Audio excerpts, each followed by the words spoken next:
لفظ بابری مسجد کب بولا تھا وہ بتاؤ؟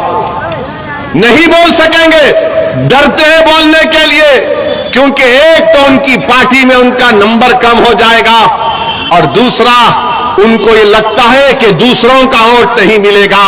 میں یہ سب کچھ پارلیمنٹ میں آپ کے درمیان میں اس لیے نہیں کہہ رہا ہوں کہ مجھے تمہارا ووٹ چاہیے، میں اس لیے کہہ رہا ہوں کہ میں ایک دن مروں گا اور مجھے خبر میں جانا ہے، اور دوبارہ مجھے اور تم کو اٹھایا جائے گا، اور رب کریم سب سے زیادہ پوچھے گا تو ہم لوگوں سے کہ بتاؤ تم کو ہم نے مقام دیا تھا تو تم نے کیا کیا، کیا کہا۔ میں اس دن کے لیے یہ کہہ رہا ہوں، میں سچائی کو سامنے رکھ کر کہہ رہا ہوں، اور سچائی یہی ہے کہ کوئی بابری مسجد کا نام لینے کو تیار نہیں ہے۔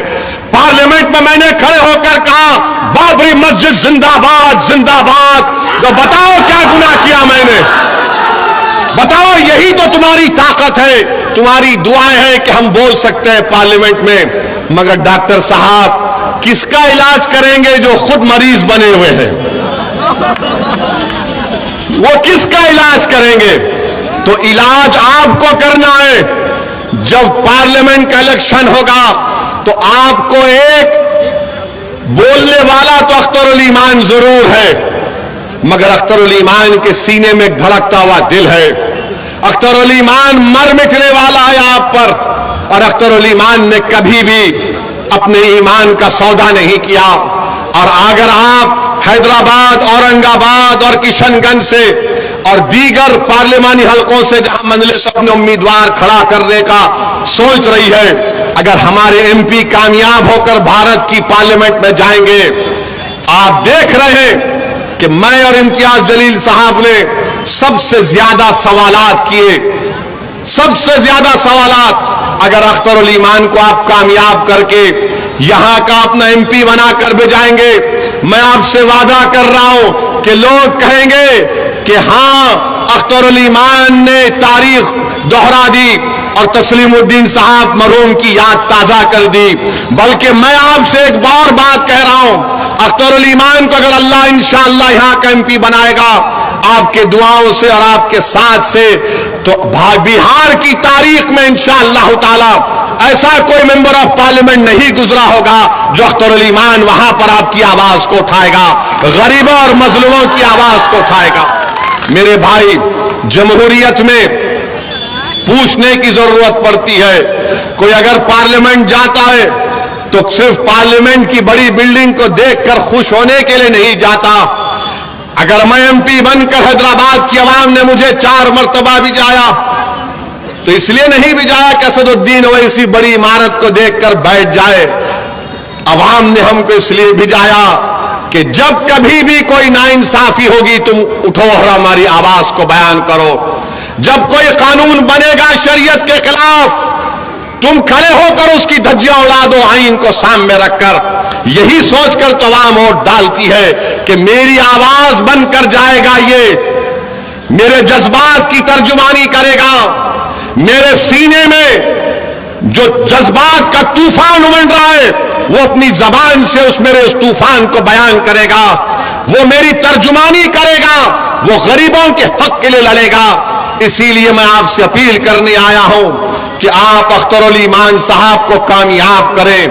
یاد رکھیے، ٹیپو سلطان سے غداری کرنے والے کون؟ سراج الدولہ سے غداری کرنے والے کون؟ یہی میر جعفر، میر صادق۔ یہ ننگے دین ہے، یہ ننگے وطن ہے۔ ارے تم میری مخالفت کرتے ہو کہ اسد الدین اویسی ووٹ کاٹتا ہے، میں آج تمہارے درمیان میں کھڑے ہو کر کہہ رہا ہوں کہ کیا لالو یادو نے آج نہیں کہا کہ ہمارے دروازے نتیش کے لیے کھلے ہیں؟ لالو جی، آپ کا گھر تو اڑ گیا، اب کون سا دروازہ کھولیں گے نتیش کے لیے آپ؟ مجھ پر الزام لگانے والوں اگر آج میں ڈگروا میں کھڑے ہو کر کہہ دوں کہ لالو نے مودی سے سیٹنگ کی، لالو نے مودی سے بات چیت کر کے نتیش کو اور آر ایس ایس کو بہار کے حوالے کر دیا، بتاؤ کیا جواب دو گے اس کا؟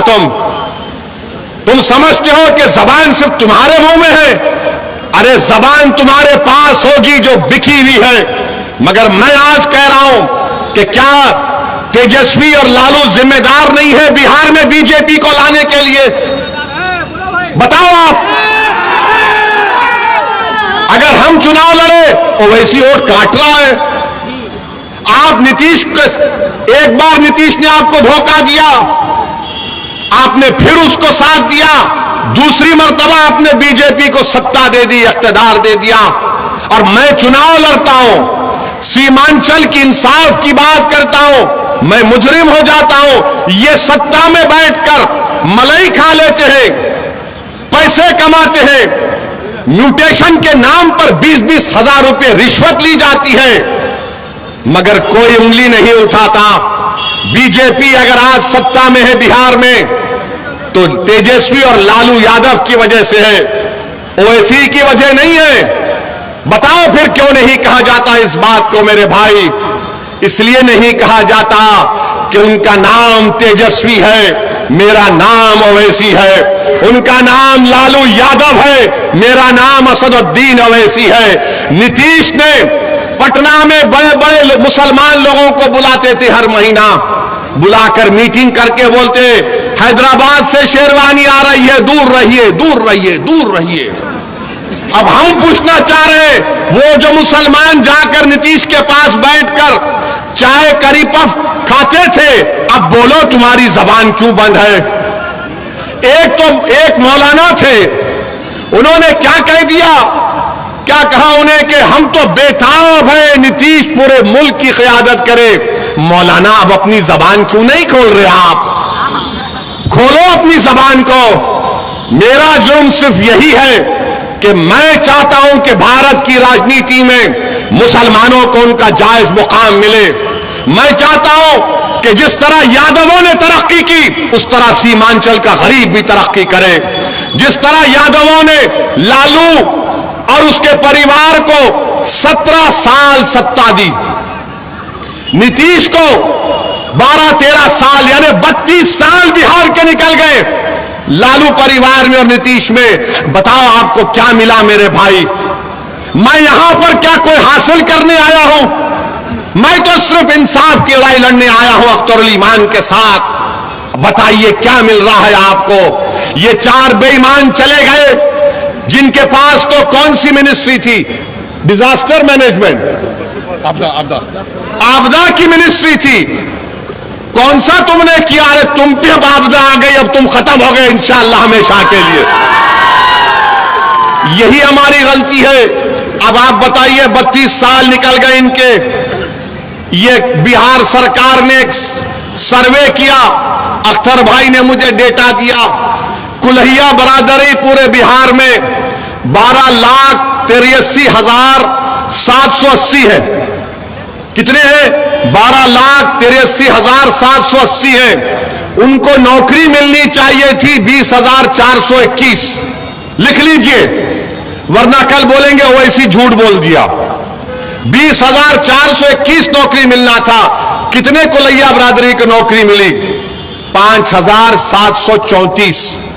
اس کا ذمہ دار میں ہوں, اس کا ذمہ دار اختر الایمان ہے. اس کے ذمہ داری آپ پر بھی عائد ہوتی ہے کیونکہ آپ نے لالو کا ساتھ دیا, آپ نے نتیش کا ساتھ دیا. بتاؤ تم کو کیا حاصل ہوا؟ تمہارا ووٹ ان کو اقتدار کی کرسیوں پر بٹھا دیا, تمہارا ووٹ ان کو مکھیہ منتری بنا دیا, تمہارا ووٹ ان کو 1 سال نہیں 17 سال 13 سال ان کو ستا کی کرسیوں پر بٹھا دیا. مگر آپ کا گھر, آپ کے گھر میں آج چراغ جلانے کے لیے تیل نہیں ہے, آپ کی اولاد کو نوکری نہیں ہے. کب تک آپ اس ناانصافی کا شکار ہوں گے میرے بھائی؟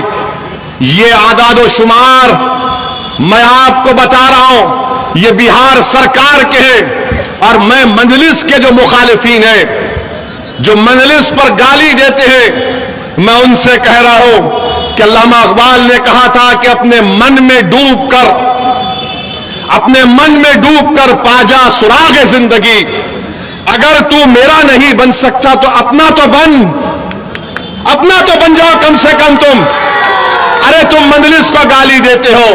اور موڈی نے کہہ دیا کہ اب کی بار پارلیمنٹ میں موڈی کہہ رہا ہے کہ 370 MP جتا کر لائیں گے. ہم اپنی طرف سے پوری کوشش کر رہے ہیں. کہ تیسری مرتبہ ہمارے وطن عزیز بھارت کا وزیر اعظم مودی نہ بنے، اور انشاءاللہ تعالی ہم ہر چیز جو ممکن ہے جمہوری طریقے میں دائرے میں رہ کر، سنویدھان کے دائرے میں رہ کر ہم بی جے پی کے بڑھتے ہوئے قدموں کو روکیں گے۔ مگر بتاؤ میرے بھائی، اگر ہم 3 سیٹ لڑتے ہیں 2019 میں تو مودی 306 کیسے جیت گیا؟ سوچو آپ تھوڑی دیر کے لیے، 3 سیٹ مجلس لڑتی ہے اور پورے دیش میں مودی 306 جیت گیا۔ بہار کے 40 سیٹ میں صرف 1 سیٹ بچا پاتے، باقی کا سب این ڈی اے جیت جاتی ہے۔ پوچھو آپ ان لوگوں سے، گٹھ بندھن کے لوگوں سے، تو بولیں گے اویسی ذمہ دار ہے۔ اب ایسا ہو گیا کہ اگر کسی گٹھ بندھن کے نیتا کے گھر میں اگر گائے بھینس ہے، صبح میں گائے بھینس نے دودھ نہیں دیا، مرغا نے آواز نہیں لگائی صبح 4 بجے، تو کوئی جا کر پوچھے گا آج مرغا نے آواز نہیں لگائی، بھینس نے دودھ نہیں دیا، کیا وجہ؟ تو بولے گا اویسی درگاہ میں آیا تھا، یہاں سے گیا ہے، اسی لیے بھینس نے کہا کہ ہم دودھ نہیں دیں گے۔ یعنی ہر چیز کی ذمہ داری ہم پر عائد ہو جاتی ہے۔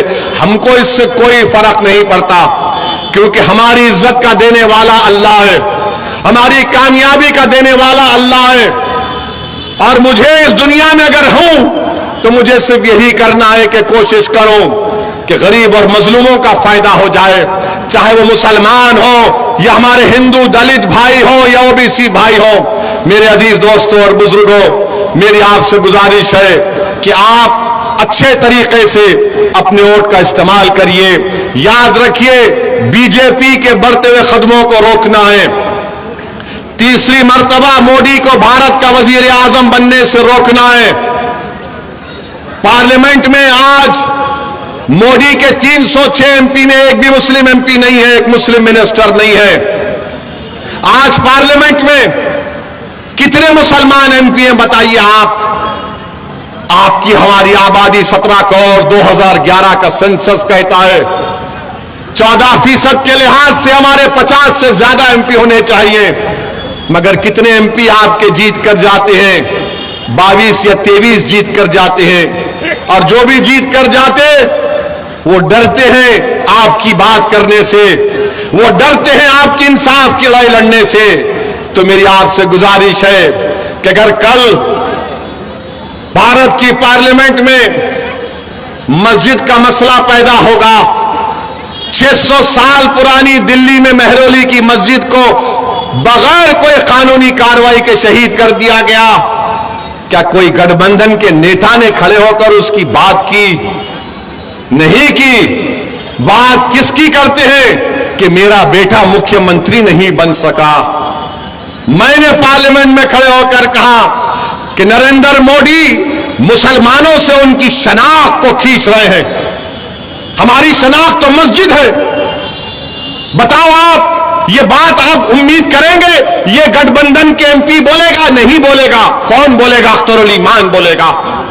ہماری مسجدوں کو آباد رکھو، مسجدوں کو بچاؤ۔ میں ذمہ داری کے ساتھ کہہ رہا ہوں آپ تمام سے، مسجد کی حفاظت کرنے کا حکم اللہ قرآن میں ہم کو دیا ہے، اور مفسرین نے اس آیات کا ترجمہ اس طرح کیا کہ اللہ کے گھر کو وہی لوگ آباد رکھتے ہیں جو اللہ پر ایمان رکھتے، جو آخرت پر ایمان رکھتے اور اللہ کے سوا کسی سے نہیں ڈرتے۔ اپنے مسجدوں کو آباد رکھو۔ یاد رکھو، ہماری مسجدوں کو ہم سے چھیننا چاہتا ہے، ہمارے مسجدوں کو ہم سے چھیننا چاہتے ہیں۔ شریعت میں مداخلت کی جا رہی ہے۔ اتراکھنڈ میں یونیفارم سول کوڈ کا نام تو یونیفارم، مگر قانون کا اطلاق صرف مسلمانوں پر۔ میرے بھائی، ایسے کٹھن نازک وقت میں میری آپ سے اپیل ہے کہ پارلیمنٹ کے الیکشن میں مجلس کو کامیاب کریے۔ ہمارا ریکارڈ آپ کے سامنے ہے، جن کو آپ نے آزما لیا اب دوبارہ غلطی مت کریے۔ مجلس آپ کی جماعت ہے۔ میں پھر سے کہہ رہا ہوں کہ مجلس آپ کی آواز ہے۔ نریندر مودی 370 ایم پی لانے کا خواب دیکھ رہے ہیں۔ ہم کو اور آپ کو کوشش کرنی چاہیے کہ بی جے پی کے بڑھتے ہوئے قدموں کو روکیں۔ ووٹ ڈالنے والے ہیں ہم، مگر ووٹ لینے والے بھی بنیے، اور موڈی جی کے بارے میں ہم ایک بات تو کہنا چاہیں گے. آپ نے دیکھا بھارت کے پردھان منتری دبئی کو گئے تھے.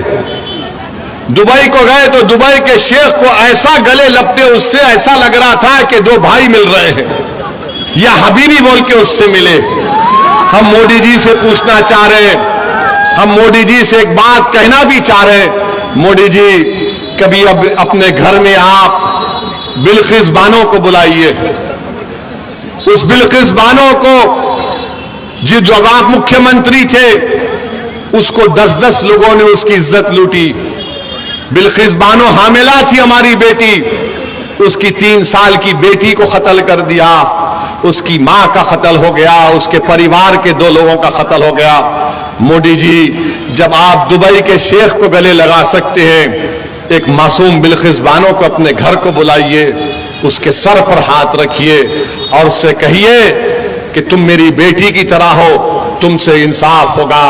مگر موڈی جی کریں گے یا نہیں کریں گے مجھے نہیں معلوم, مگر بلقیس بانو کی آواز بھی مجلس نے اٹھائی ہے. میرے عزیز دوستوں اور بزرگوں, اس کٹھن حالات میں ہم آپ سے اپیل کر رہے ہیں کہ اس کٹھن حالات میں ہم آپ سے اپیل کر رہے ہیں کہ آپ سیمانچل کے انصاف کے لیے مجلس کا ساتھ دیجئے. اور یہاں پر آپ جانتے ہیں کہ پورنیہ کے ایئرپورٹ کا مسئلہ ہے. کبھی آپ سنے ڈاکٹر صاحب کی زبان سے؟ نہیں سنے. ڈاکٹر صاحب یہ چاہتے ہیں کہ جانوروں کو جو ظلم کرے اس پر سزا بڑھ جائے. ڈاکٹر صاحب, کاش تم بولتے پورنیہ کا ایئرپورٹ بھی بن جائے, کاش تم بول دیتے. مگر ہم نے کئی مرتبہ اٹھایا ہے. اب اختر الایمان کو آپ کامیاب کریے, انشاءاللہ تعالی سیمانچل سے انصاف شروع ہوگا. پورنیہ کا ایئرپورٹ بنے گا, علی گڑھ مسلم یونیورسٹی کا کیمپس ہے, غریبوں کی حق کی لڑائی ہے. ہم آپ سے اپیل کر رہے ہیں کہ ایک بار یہاں سے آپ اختر الایمان کو اپنا MP بنا کر پارلیمنٹ میں بھیجائیے. بہت بہت شکریہ. السلام علیکم ورحمۃ اللہ وبرکاتہ.